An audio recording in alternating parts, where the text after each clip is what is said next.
Ngike ngayibona i-clip ekanje, kwasho ukuthi isikhathi angisitholi and yangidukela kwahamba isikhathi. Masidlula isikhathi yahamba hamba yabuya. Manje ngithola nasi i-screenshot laphana nje ku-Facebook, ngabona ukuthi ya konje ngangifuna ukukhuluma ngento ekanje. Right, angikhulumi-ke ngendaba ze-picture lebonakalayo la, angikhulumi ngamuntu la. Lapha ngifuna ukukhuluma ngoKhuzani Dlamini Mfowamposi. Ngithanda ukubingelela wonke umuntu. This is Ndlovu Kayisoweto TV. Sijabula bonke abantu abajoyinayo, abaqalayo, ababuyayo, abalayikhayo, abakhomentayo, abasherayo, abenza yonke into. Sibuka kakhulu. Nkosi inibusise. Right. Ngangifuna ukukhuluma ngale video-ke le engayibonayo, nokuthi ukuthi ngikhuluma based on umuntu osesithombeni, ngikhuluma nje general. Right. Kunezinto esey'phumile kwi-fashion, kunezinto esey'qala ukuphuma esitayeleni, kunezinto okumele singasibambezeli singabantu, singayi emuva, singalokhu sihlehla nyovane kungacaci ukuthi kwenzakalani. Ezinye zezinto ay'sasebenzi, sey'qala ukubhora, sey'qala ukudina, sey'qala ukubanyanyisa abanye abantu. Lento yokusukeleka kungenasidingo, ukhulume ukabalaze, ukhulume nje into engahlangene nayo engakudingi, sekumele siyiyeke. Uma kusihlula ukuncoma kunento ethize eyenziwe omunye umuntu, akuyimpoqo ukuthi uncome, akulona icala ukuthi awuncomanga.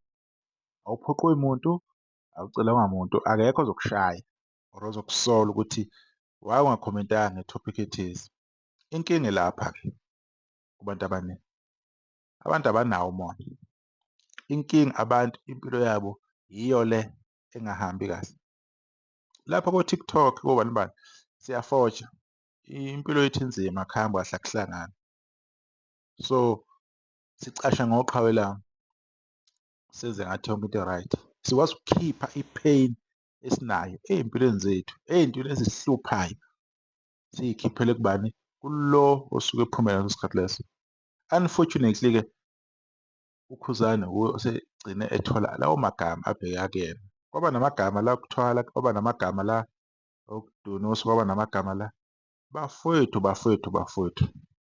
Leyo nto leyo, lowo mona loyo awusasebenzi, into engasenamsebenzi leyo. Abantu sebebuka wona njengesithutha, sebebuka wona njengesidumudumu, sebebuka wona njengesiphukuphuku, sebebuka wona njengogxazamate ukuthi hawu, kwaze kwangafana nobani. Amagama anje akwangafani nobani, sebeyabuka nje abantu ukuthi hhayi cha kulukhuni.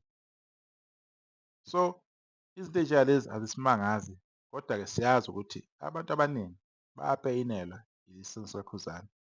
Angazi kwakuhlephukile kuphi ngoba ayikho imali uKhuzani ayeyicele kubona, akazange aba-consult-e, akazange bacele ukuthi bemfakele o-R5, o-R10. So omunye umuntu wayengcinzekaphi and kuncinzeka umuntu ongeke ayi-afode leyo nto leyo.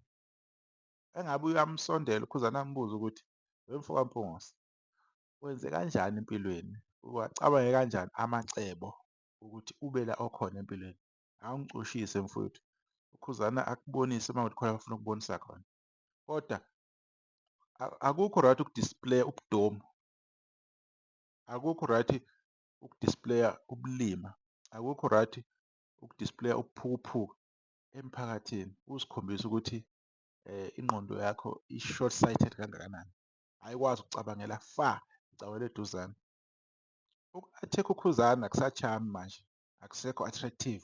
Maybe it was attractive before, I don't know, but insulting Khuzani, it has been proven before ukuthi akusebenzi. Kunalokho uKhuzani uba more and more successful.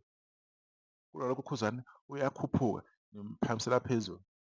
Izinto zokudonosa, uma nizazi ngani lapho enidonsa khona, nibabone bedonosa, it's okay, but ningalokhu nizama ukutshela abantu ngendlela ey'phansi ukuthi ukudonosa niyakwazi nike nikubone. Ukuthwala uma nikwazi nine-show yakhona, ningazami ukuzokuveza ngoba seniveza inzondo kuKhuzani. Uma nithwele or emakini or nazi la ama-family members wenu ukuthi athwele, it's okay, kodwa kungalokhu kuba nenkulumo elokhu ijijimeza uKhuzani ngokuthwala nimgodle. Niphikani ukuthi uKhuzani uphethe umaskandi, ngiphikane ukuthi wonke umaskandi onguKhuzani, ngiphikane ukuthi umuntu owumisile umaskandi Khuzani.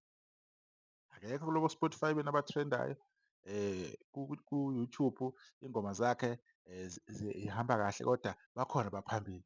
Kodwa still indaba isekuthenini uyenzelani into enhle Khuzani? Why uphakame? Why uziphakamisa?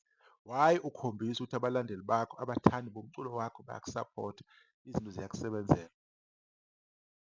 Yileyo nje inkinga kuphela.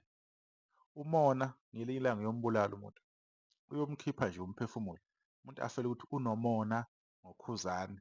Ngaleso sikhathi uKhuzani akamazi lowo muntu loyo, akaculi lo muntu, akayilutho. Kushuthi uyakhokhelwa leyo mali leyo. Angeke ukhokhelwe ukuthi uyothi uKhuzani each and every day. Ngabe malini le abakunika yona eyokuthi umthuke?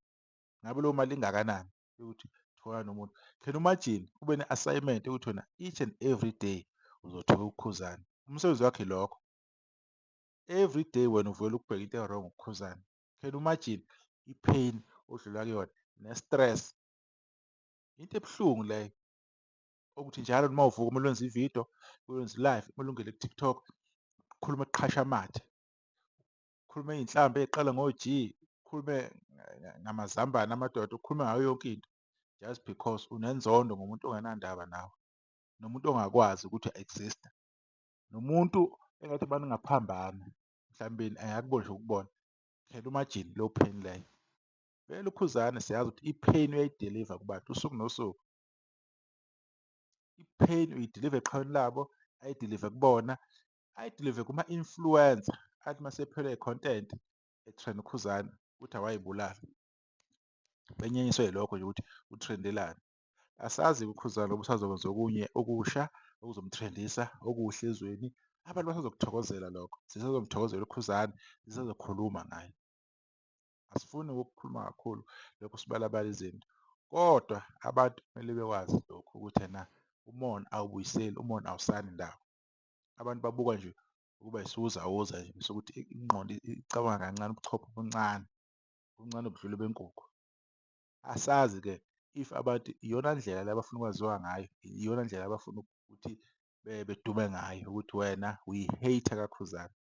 Ukuba yi-hater kaKhuzani angeke kukuse ndawo, angeke uthole mali, shatha bayakuthenga, ayikho imali eyonela ukuthi bekuthenga ukuthi ucele phansi uKhuzani.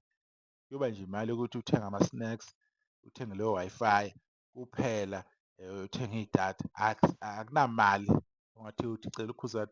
uKhuzani uyohleli esemehlweni abantu, uyohleli esemandleni uKhuzani, uyohleli ephakeme uKhuzani, umculo wakhe uyohleli umbeka ebalazweni. Akukho lapho uKhuzani ayokwehle khona. Ngihlale ngikusho lokhu ukuthi abantu sekuyisikhathi ukuthi be-give up-e manje. It's been years and years and years and now it's starting to bore me. I'm getting bored yile nto lena because it doesn't go anywhere. Baningi abantu abasha abaqhamukile bezama ukukhuluma ngoKhuzani, bezama ukumdicilela, bezama it didn't work. It's not gonna work now. It's not gonna work in future. Surely you understand that. Ingqondo mayisebenza ikhanda lakho wafunda esikoleni uyayibona into ukuthi le ngathi kumele ngiyiyeke. It's not going to work. So ilokhu kumele ni-understand. So nizophila kabuhlungu. So lokhu uKhuzani esarula esasekhona umaskandi, nizophila kabuhlungu isikhathi eside. And so lokhu siyidiliva i-pain, senichazela ngathi uKhuzani usenzeni, use-achieve-eni, usekuphi kwempilo, nina lokhu nibuhlungu niyibhida. Nizokokana utshwala bese nithuka inhlamba yakhe because it's the only thing you can do. There's so much pain and suffering eninayo ey'mpilweni zenu. Manje anazi uyikhiphela kubani. Mayevela uKhuzani, oh it is to uKhuzani, it is to abalandeli bakaKhuzani. Lokho ngokunisiza ngalokho, ngokunisendawo. Ngihlale ngisho okudala kuKhuzani kukusha emaqhaweneni and uKhuzani uyinkosi yomaskandi, uyinkosi yamaqhaweni. Lokho kufakazelwa ukuthi each and every day nikhuluma ngaKhuzani. Ngiyabonga, nihlale kahle.